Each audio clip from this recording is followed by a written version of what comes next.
Hey, this is Mr. Burns. We're going to do another quick history lesson today. So let me push this button. And let me go down here and push this button. And oops, I missed. And then I'm going to slide up there and do that. Okay, we are ready to rock and roll. So today the thing that we're going to learn about is the Nullification crisis. And this also happened in 1832. And it was the big event of Jackson's second term as President of the United States.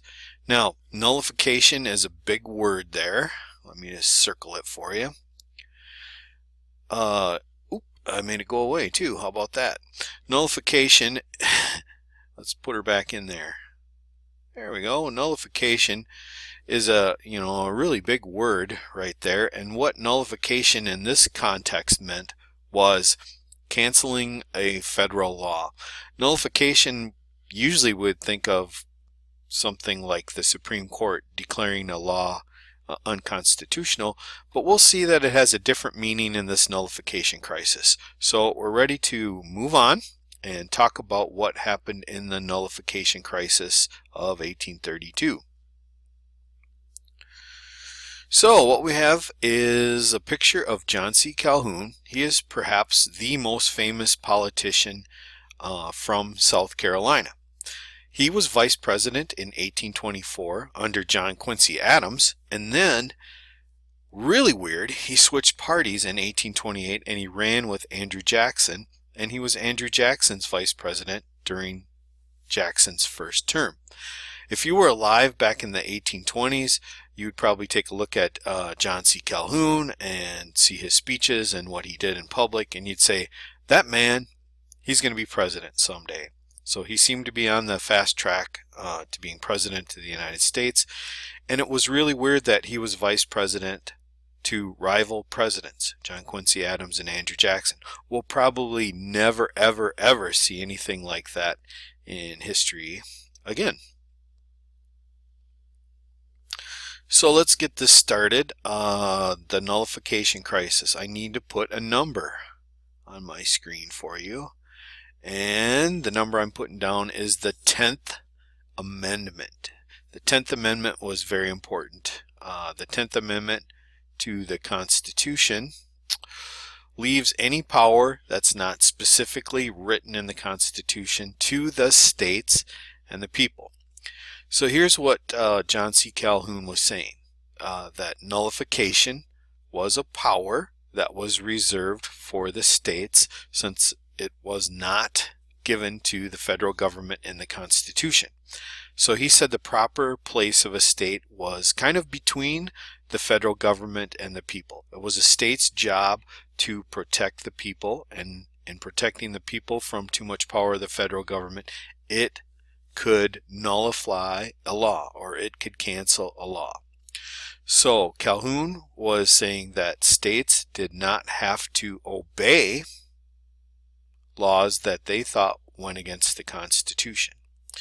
You can see in my picture that that's a slave auction, and this nullification crisis was really all about protecting slavery, because shrewd politicians like John C. Calhoun could already see in the late 1820s and the early 1830s that slavery was unpopular with a certain segment of the American public, and that this unpopularity is probably going to grow over time instead of getting smaller.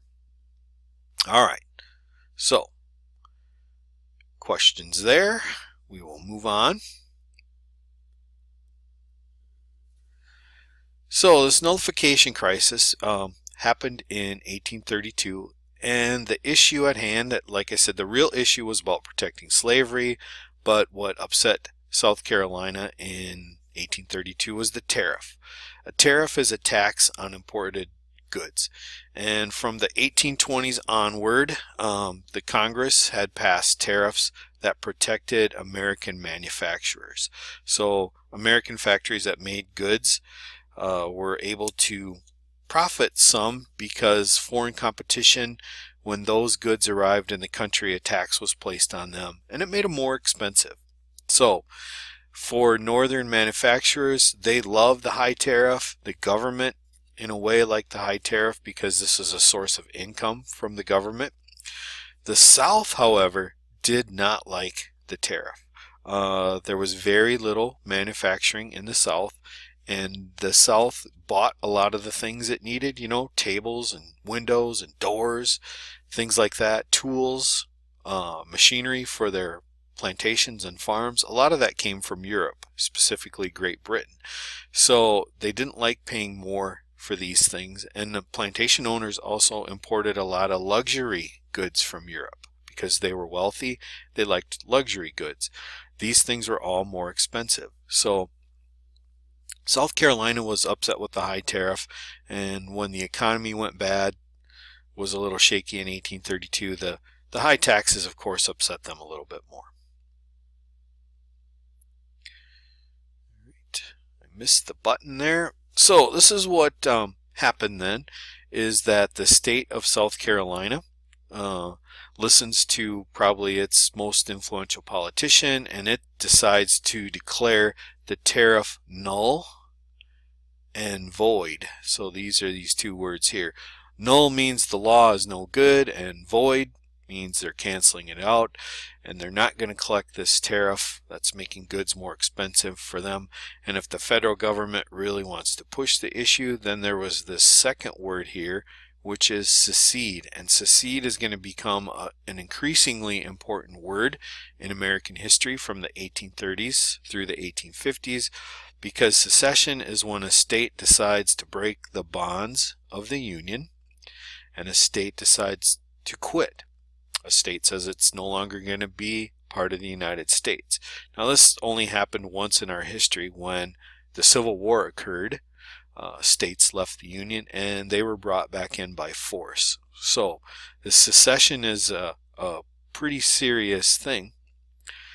Again, I'm going to repeat this, that the nullification crisis was over the tariff in 1832, but the real backstory is that most Southern politicians could probably see a day when the federal government would regulate slavery, and they wanted to keep this from happening.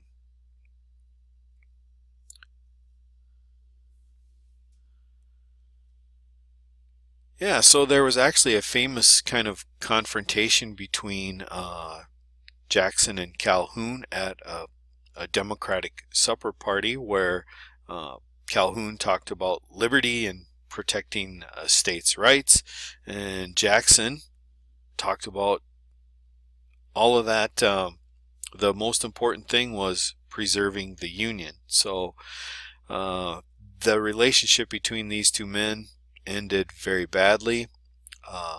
Calhoun really miscalculated here, and maybe he miscalculated for these reasons.